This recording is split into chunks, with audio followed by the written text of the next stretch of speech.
तो सुखदेव ऋषि ने कहा था कि एक लेवा एक देवा दूतम, और कोई किसी का पिता नहीं पुतम। ऋण संबंध जुड़ा एक ठाठा, अंत में सब 12 बैठा। कि पिताजी ना जाने कितनी बार तू मेरा बाप और मैं तेरा बेटा हो लिया, ना जाने कितनी बार मैं तेरा बाप और तू मेरा बेटा हो लिया। ये पूरी चिट्ठी मेरे पास है, और इब क्या गलती करूँ नहीं, मैं शक्ल भी ना देखूं तेरी बाप, मेरी मोह हो जाएगा आपके अंदर। यूं कहकर पिछले संस्कार से सिद्धि से उड़ कर चला गया। पिछला बैटरी चार्ज थी।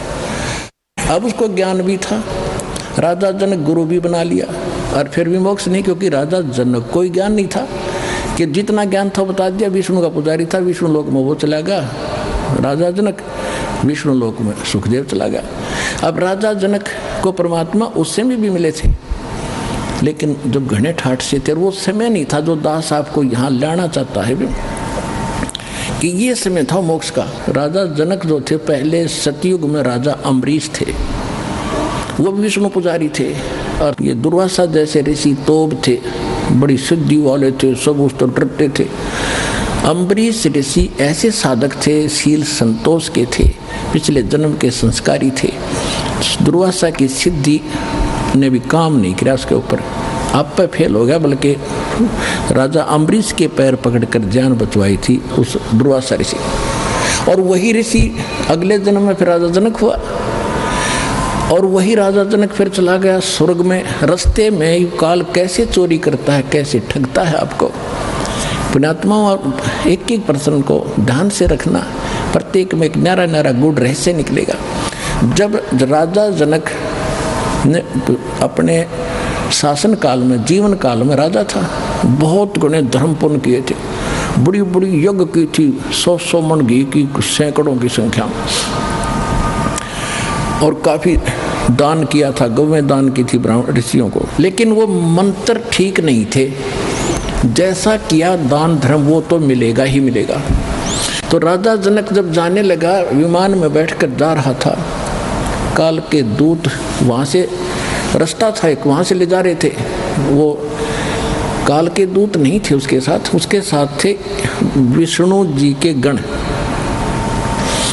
विष्णु जी के गण, और साथ में कुछ यमदूत भी उसी जहाज में बैठे जा रहे थे। तो वहाँ जाकर जब एक नरक के साथ से उनका विमान गुजर रहा था, तो नरक के अंदर 12,000 आत्माएं अपने किए हुए पाप कर्मों का वहाँ दंड भोग रहे थे, हाहाकार मचा था, चिल्ला रहे थे।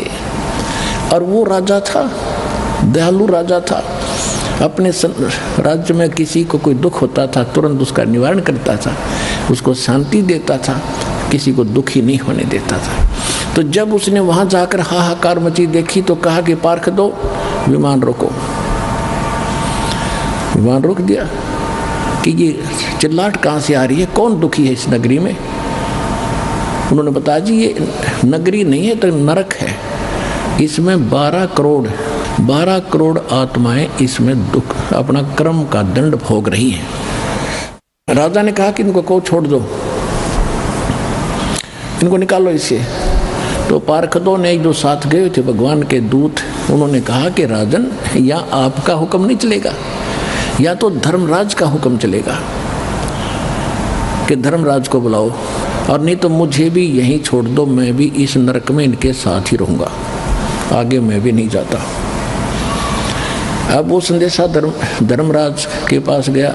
धर्मराज ने आके पूछा कि राजन क्या कारण है कि ये सब इनको छोड़ो, ये बहुत दुखी हो रहे हैं, मुझसे देखा नहीं जाता।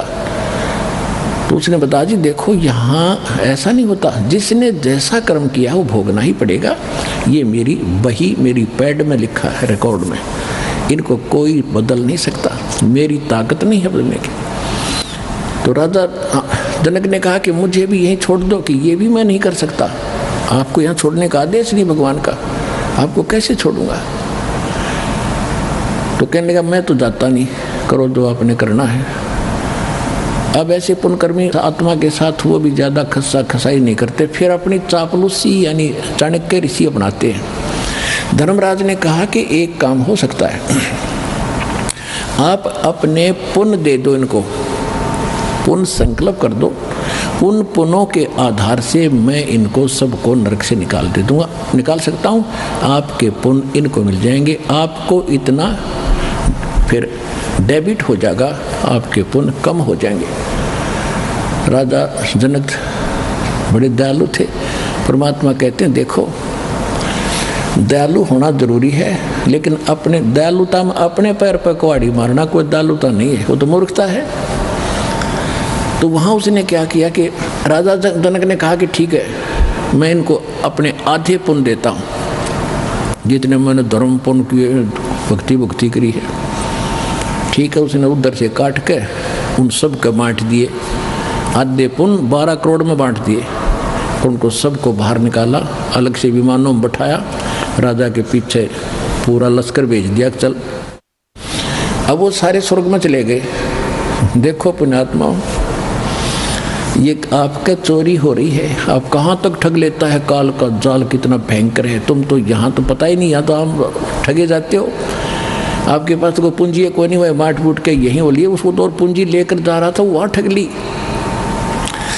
अब वो 12 करोड़ आत्माएं पहुंच गई स्वर्ग में, ठाठ से रह रही है उसके पुण्य से। और जब वो पुण्य राजा जनक के दिए हुए वो बख्शे हुए खत्म होंगे, उसके बाद वही आत्माएं फिर पुनः उसी नरक में आएंगी जो उनके पाप न्यू के न्यू रखे थे, वो फिर भोगने पड़ेंगे। उधर से राजा जनक का जब वो आधा खाली कर दिया है, वो फिर खत्म हो गया त्रेता में। द्वापर में तक वो वही रहा, स्वर्ग में इतने पुण्य थे। अब कलयुग में वही आत्मा राजा अम्बरीश की राजा जनक बने, फिर राजा जनक की आत्मा ये श्री नानक देव जी बने तलवंडी के अंदर। तलवंडी पंजाब यानी पाकिस्तान के अंदर एक तलवंडी गांव है, वहाँ पर एक कालू राम मेहता खत्री यानी अरोड़ा, उसके घर जन्म हुआ। उसका पिता पटवारी था और स्वयं ये नौकरी करने लगे। फिर एक सुल्तानपुर शहर में एक राजा था, नवाब था, और वहाँ इसकी बहन ब्याही थी नानक साहिब जी के, जो सिख धर्म के प्रवर्तक हैं श्री गुरु नानक देव जी।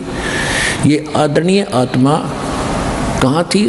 अम्बरीश सतयुग में राजा अम्बरीश, लाखों करोड़ों सेना इसके साथ, और हाँ जय जयकार होती। राजा जनक, लाखों सैनिक, लाखों नौकर इसके हाथ जोड़े खड़े रहते थे।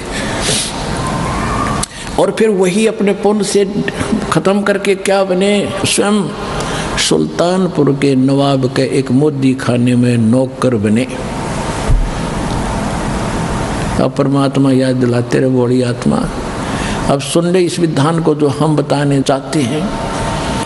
जब तक हम कबीर परमात्मा की भक्ति नहीं करेंगे, मोक्ष नहीं हो सकता, चाहे कितना कुछ बन ले। अब नानक साहिब जी मोदी खाने में नौकरी करते थे। सुल्तानपुर शहर के पास एक नदी बहती थी, बेई नदी।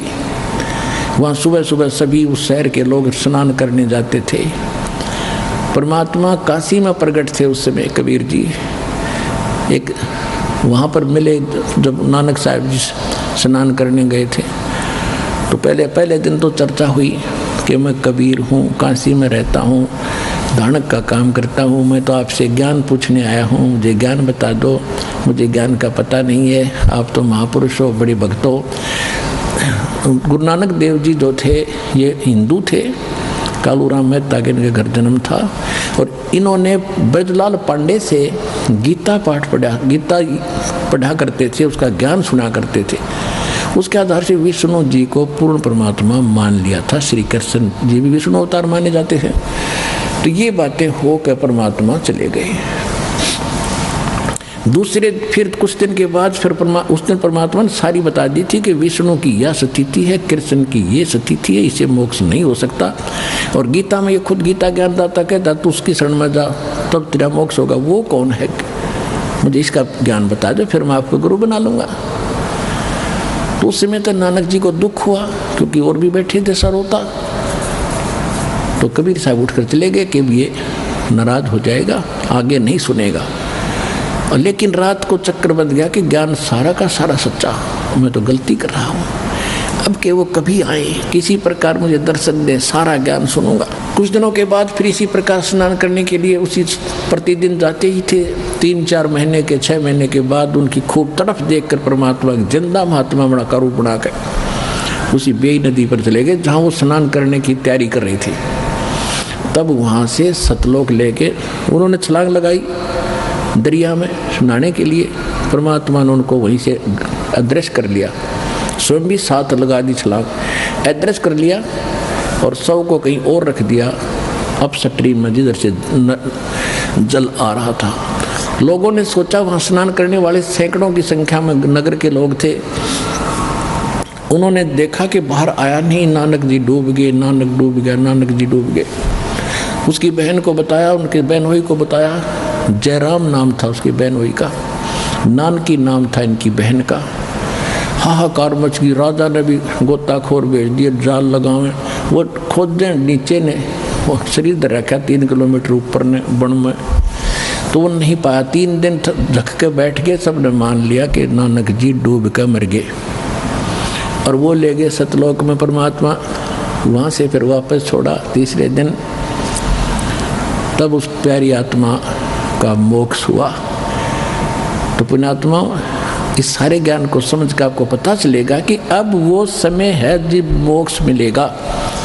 और जब तक हम कबीर साहब की शरण में नहीं आएंगे, इसको नहीं पहचानेंगे, मुक्ति नहीं हो सकती।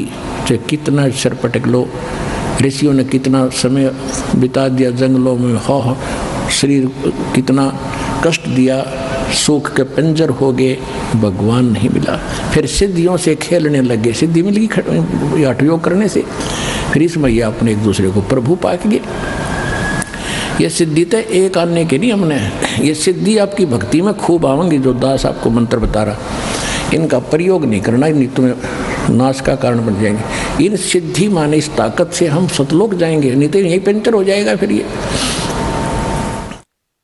तो अब क्या है, उसी प्रसंग पर आते हैं। वहाँ सबको समझा रहे थे भगवान, सारी कहानी बताई और कहा कि तुम जाओ, जिनको तुम भगवान मानते हो वो तुम्हें खा रहा है, जिसको तुम निराकार कहते हो वो साकार है, ये सामने आ रहा है। जब उन सभी जीवों ने देखा कि ये सामने, ये है वो तुम्हारा निराकार का ज्योत निरंजन, ज्योत स्वरूपी अलख निरंजन, और ये है वो ब्रह्म जिसको तुम ब्रह्म कहते हो। ब्राह्मणों, ये है तुम्हारा ब्रह्म और तुम्हारी अक्ल मारी जा रही है। देवी पुराण के अंदर 7वें स्कंद में हिमालय राजा को जब ज्ञान दे रही है देवी दुर्गा जी, वो बता रही है कि तुम ओम नाम का जाप करो, ब्रह्म की भक्ति करो और सब बातें छोड़ दो, किसी की पूजा मेरी भी मत करो और अनन्य मन से उसकी भक्ति करो, उसको प्राप्त हो जाओगे। वो ब्रह्म लोक में रहता है, वो ब्रह्म लोक में रहता है ब्रह्म, वहाँ चले जाओगे। और ये नहीं कोई निराकार, फिर निराकार की तरह तो सब जगह है। पुराणों को भी ना समझा इन्हें। वेद पढ़े पर भेद न जान, ये बच्चे पुराने 18, और पत्थर की पूजा करें ये भूल गए सिरजनहारा। कहते हैं वेद पढ़े पढ़ भूले अर्थ ना खुले। वेद पढ़े पढ़ भूले, पढ़ तलिया लेकिन अर्थ ना खुले। इसलिए ब्राह्मण मोक्ष प्राप्ति नहीं कर सके। फिर क्या बताया, गुरु बिन वेद पढ़े जो प्राणी, समझुन सौर रहे अज्ञानी। गुरु बिन काहु न पाया ज्ञाना, जो थूथा बूछड़े मूड किसाना। अब जैसे सरसों का जोड़ा होता है भूस, या ये धान निकालते हैं उसकी प्राण भूस होता है, और कोई मूर्ख उस प्राण में ठाठा पटकन लग रहा हो और कोई इसको कहे क्या कर रहा है कि धान निकाल रहा हूँ, धान इसमें थोथे भूस में माथा मार रहा है। तो जब तक सतगुरु नहीं मिलेगा तो ये अन्य साधनाएं हैं, थोथा भूस कूटना, तो इससे कुछ लाभ नहीं होना, कितना प्रयत्न कर लो। वो तो धान गेहूँ नो के नो धान और जब मारे क्या पटक गड़ पड़े, ढेर लाग जाए थोड़ी देर में। तो वो सतगुरु आज ये दास है उस परमात्मा का भेजा इस कलयुग में, ये याद रख लियो।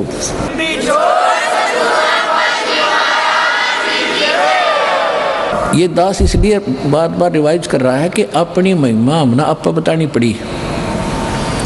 परमात्मा खुद आए थे, हम ही अलख अला हैं कुतुब गोस और पीर, गरीबदास खालिक दनी हवरा नाम कबीर। ए स्वामी सृष्टा में सृष्टि हमारे तीर, दास गरीब अधर बसों में अवगत सत कबीर। पर ना समझ में आई, जब स्वामी रामानंद जी को परमात्मा ऊपर ले गए, सारी सच्ची दिखाई जब छोड़ा, जब मान गए कि दो ठोर है एक तू भया एक से दो, और गरीबदास हम कारणे आए हो मगदो। बोलत रामानंद जी सुनो कबीर करतार, गरीबदास सब रूप में तुम ही बोलनहार। जब भगवान बता रहे थे सबको, कोई नहीं माना, वो भी रामानंद ने इसलिए मारना पड़ा कि आंखों देखाया।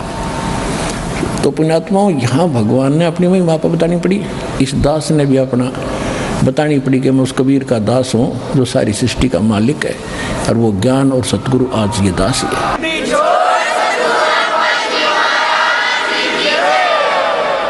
और जो सतलोक आसन बरवाला में आ जाएगा उसको यकीन भी पूरा हो जाएगा, फिर वो निडगमग हो सकता है। जब इंसान की जब वो मोक्ष की या कुछ ज्ञान ग्रहण की इच्छा से आया होगा, जो आया होगा बकवादों की, तो वो तो बता ही दिया आपको। कहते हैं कोट वर्ष करो संगत संतों की, पत्थर का जल में क्या भीजे, चंदन बन में रंग ला दे एक बांस बिटम्बी ना सीजे। कहते हैं जैसे पत्थर को तो 20 फुट जल में डाल दो, 2 टुकड़े, और बाहर निकालो 10 वर्ष बाद से 6 घंटे बाद, और फिर उसको एक दूसरे से लगा दो, उसमें जो के तो गुण हैं, गुणों में परिवर्तन नहीं हुआ, चिंगारियाँ निकल रही हैं उससे।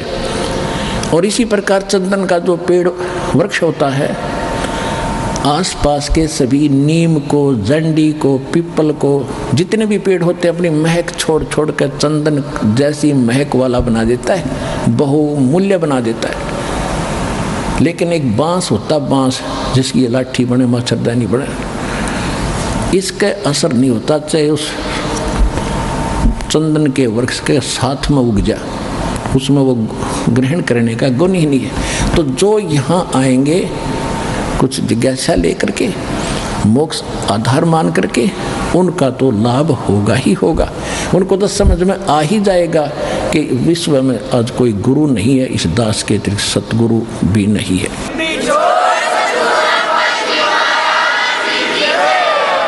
और जो आए होंगे उस पत्थर जैसे, बांस जैसे व्यक्ति हैं, उनका असर होना ही नहीं। वो तो वही फिर कबाड़ में वे क्या करें कि तक किले में चढ़े जाया करें, पत्थर और काम के आएंगे। तो इस प्रकार के जो व्यक्ति हैं जिनको इतना ज्ञान, इतना प्रमाण देखकर भी असर नहीं हो रहा कि ये सचमुच कोई बात अलग है, तो वो बताया है कि कोट वर्ष करो संगत संतन की, जैसे पत्थर का जल में क्या भीग गए, और चंदन बन में रंग ला दे एक बांस विटम्बी ना सींचे। तो इसी प्रकार परमात्मा ने बताया कि देखो ये आ रहा तुम्हारा भगवान, और तुम वेद पढ़ो और गीता पढ़ो और पुराणों को सत्य मानते हो। और पुराणों में ये लिखा है, वेद में कहीं लिखा है, श्री देवी पुराण के अंदर 5वें स्कंद में 414 पृष्ठ पे ये लिखा वेद व्यास जी ने कि सतयुग के ब्राह्मण वेद के पूर्ण विद्वान होते थे और दुर्गा की पूजा करते थे, खाक विद्वान थे। गीता वेदों का सरल रूप समझ लो, ये तो आप आम जानते हो, आम हिंदू समझ सकता, उसमें सरलार्थ भी है। कहीं है गीता में दुर्गा की पूजा का प्रावधान? नहीं। उसमें मंत्र गिन के 3 दे रखे हैं। मेरा तो मंत्र है, ब्रह्म हूँ मैं, श्री कृष्ण में बोल रहा है। और एक पूर्ण परमात्मा जिसे पूर्ण मोक्ष होगा, उसकी भक्ति करने से दोबारा जन्म नहीं होगा। मेरी भक्ति करेगा तो मेरा भी जन्म, तेरा भी जन्म सदा रहेगा, परम शांति नहीं हो सकती। वही वेद बताते हैं। वेदों का जो का तो सारांश है, ये छोटा सूक्ष्म रूप है कई वेद इस गीता में दुर्गा की पूजा। वेद सतयुग के ब्राह्मण वेद के पूर्ण विद्वान होते थे और वो दुर्गा की पूजा करते थे। गांव गांव में मंदिर बनवाना उनका उद्देश्य था। ये मंदिरों का लठी नन गढ़वा रखा है नकली पर ब्राह्मण को और वेद के ज्ञाता को। अब पत्थर पुजवा कर मार दी, सारी दुनिया भूत बनवा दी। परमात्मा कबीर जी यही बताते हैं, वेद पढ़ने पर भेद ना जाने, ये 5 पुराण 18। और फिर पत्थर की पूजा करवावे, मंदिर बना, उसमें शिवलिंग दरवा दिया, विष्णु जी की पत्थर की मूर्ति दरवा दी, कृष्ण जी की दरवा दी। खाक पढ़े वेद तुमने, क्या पढ़े पुराण? तो उसमें परमात्मा ने कहा कि ये आ गया तुम्हारा ये भगवान, और तुम इसको निराकार बताते हो। कहा कि तुम जाओ यहाँ से, क्योंकि काल ने एक फिक्स टाइम का रखा है। काल का दूसरा अर्थ समय भी होता है। तो यहाँ का जो समय है वो निर्धारित है, इसमें कोई परिवर्तन ना वो स्वयं कर सकता, ना किसी और संस्कार में कोई परिवर्तन इसका देवता कर सकता। ये काल, भगवान काल है जो यहाँ का मालिक, भगवान तो नहीं है, यहाँ का स्वामी है। ये भी काल है, और यहाँ जो समय निर्धारित है ये भी समय भी काल कहलाता है। ये दोनों के दोनों परमात्मा के कबीर साहब के अधीन है, उसके हुक्म के से चलते हैं। तो वो जो काल ने समय फिक्स कर रखा था कि इतने समय में ये तपस्या पर भुन कर सभी प्राणी अपना गंध इसमें छोड़कर अपने आप उड़ जाते हो, वहाँ से निकाल दिया, एकदम जंप आता है, जो भी खाली होता जाता है उसको ऐसे फेंक देते हैं। तो एक दिन में सारे पहुँच जाते हैं। फिर वो धर्मराज के पास लाइन लग जाती है,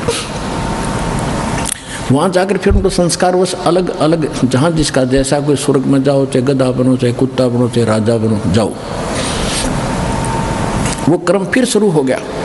तो वो जब तक नहीं, वो चला था इसलिए कि उस समय पूरा हो गया, वो जा चुके होंगे। परमात्मा ने कहा कि वो देखो दूर से आ रहा है और तुम उसको देखो, वो है तुम्हारा भगवान, अब तुम जाओ। तब परमात्मा ने उनको वहाँ से भेजा। फिर वो काल ने निकट आकर देखा कि ये आदमी कौन खड़ा है, मेरे इस स्थान पर तो कोई आ ही नहीं सकता। 21वां ब्रह्मांड जो दास ने आपको बता रखा है, 21वें ब्रह्मांड में भी एक ऐसा गुप्त स्थान है जहाँ तपस्या है। आप सृष्टि रचना के अंदर वो मैप देखोगे, चित्र देखोगे, उनमें समझ आएगी। जो हमें दास कई बार सत्संग में भी सुनाता है, पुस्तकों में बच्चों ने, भक्तों ने लिखा हुआ है उसको। तो वहाँ कोई नहीं जा सकता उसके अतिरिक्त। तो वहाँ उसने देखा दूसरा आदमी कौन आ गया। फिर ध्यान से देखे तो जोगजीत खड़ा है। उसको ये मालूम था कि जोगजीत भाई मेरा पिता का पूरा आज्ञाकारी है, पूरा कृपा पात्र है। पिता माने सतपुरुष कबीर साहब का। और ये वैसे नहीं आया होगा, या तो कोई संदेशा लेकर आया है, मुझे कोई और सजा सुनाओगे, मेरे से कोई गलती तो रोज जाकर ही हो, या बकवास देकर रखी इसने। फिर भी हिम्मत सी करके पूछा और कहा कि क्योंकि जब इसको ने सतलोक में गलती की थी ज्योत निरंजन ने, काल ने, तो जोगजीत रूप में आकर ही परमात्मा ने उसको 21 ब्रह्मांड समेत और दुर्गा समेत, और दुर्गा के अंदर सभी आत्मा परमात्मा ने फिक्स कर फीड कर दी थी।